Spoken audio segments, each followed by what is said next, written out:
tigsingkit, tig-ampo mo na ang paraclete or paraklito. Now, there are two choices or alternatives for the gospel reading.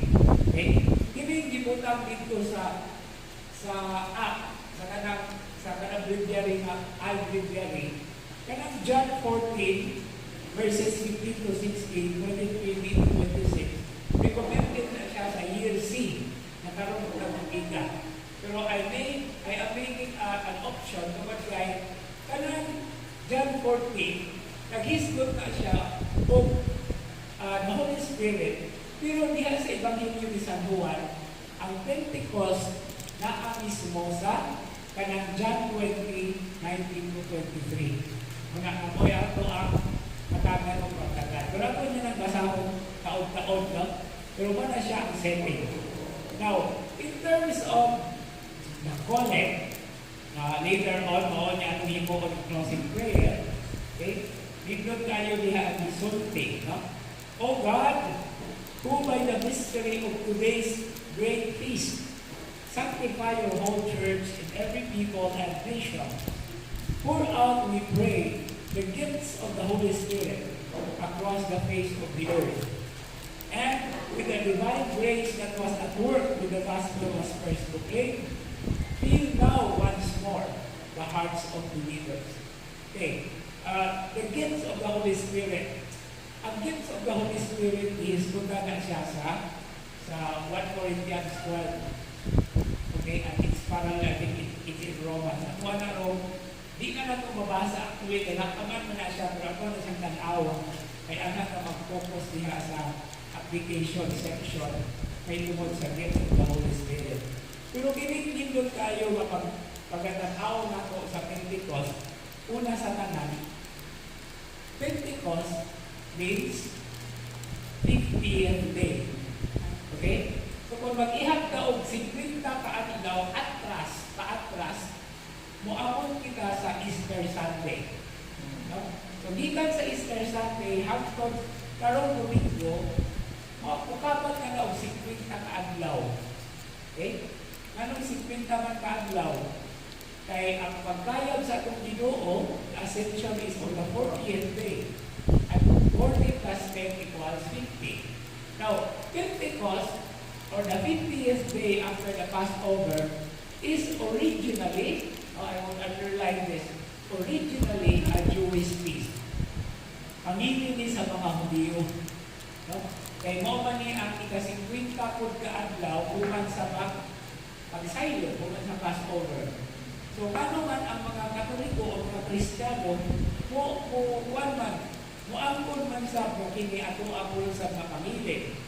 Now, it is precisely because ang ato ang mga kasaulugan, ilabi na ang mga major liturgical sections na haong manggod sa kalendaryo sa mga Hudiyo. No? Eh si Jesus, nag-antos na batay during the Passover feast of the Jewish people. Muna kanunay nga ito matanaw. And when Jesus died, namatay siya sa Eve of the Passover, pero 3 days after, nabanhaw siya. And the day nga siya nabanhaw is Sunday. Okay. Kaya ang sentro sa pagsaulog ay Sabado man. No? O sa mga Hudiyo. So, kung ihap sila og 50 kaadlaw after the Passover, muna na ang Pentecost. Muna nga gitawag og Pentecost. No? Kay Pente means 50. And this is an agricultural feast. What is an agricultural feast?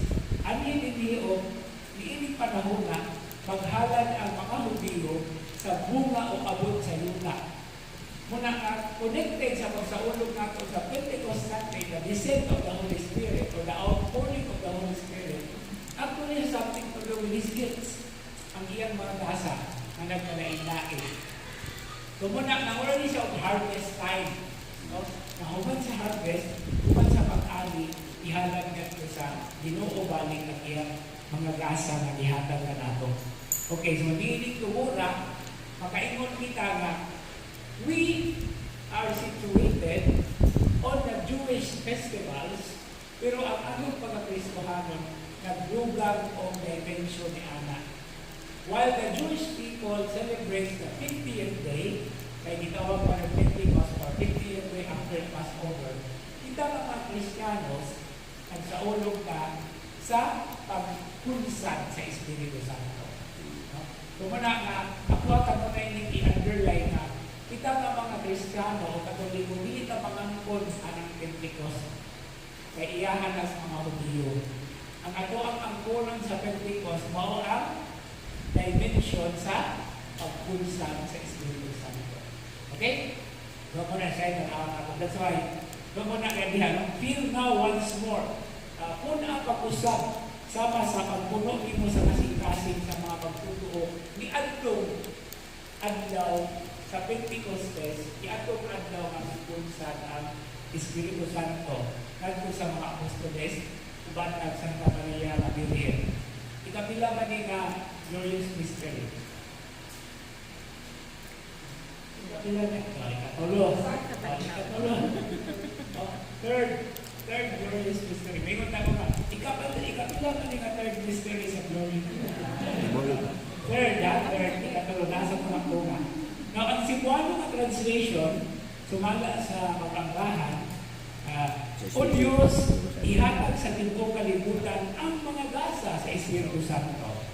Padayuna, pagbubo, karon sa mga kasing-kasing sa mga nagtuo kanimo, kadtong mga gasa na imong ihatag sa pagsugod pagwali sa Ebanghelyo. In other words, niining Cebuano nga translation, mura siya gibali o arrange ang mga elemento sa English na base sa Latin, pero ang Latin kung gusto ko na i-translate ha, di nila ito na sayon-sayon. Kung nakausahay ang Cebuano translation, ang mura na lang na siya o i-adjust na lang kay lisod pagtutukan pag-ayo. Muna yung among experience sa pag-translate na mo sa Rizal.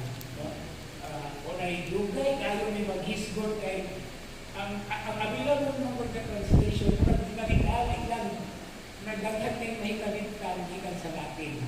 Pero, ang punto nini na pagsugod o buwanin sa Ebanghelyo, muto ang kasing-kasing sa descent of the Holy Spirit. Kaya mo naman po ang paghatag o authorization kapag yun ang pagsangyaw sa Ebanghelyo. Kanino po sa mao ang pagsugod, pagsangyaw sa Ebanghelyo. Okay? Na mao ang gisakon ni Jesus nato sa iyang mga tinunan.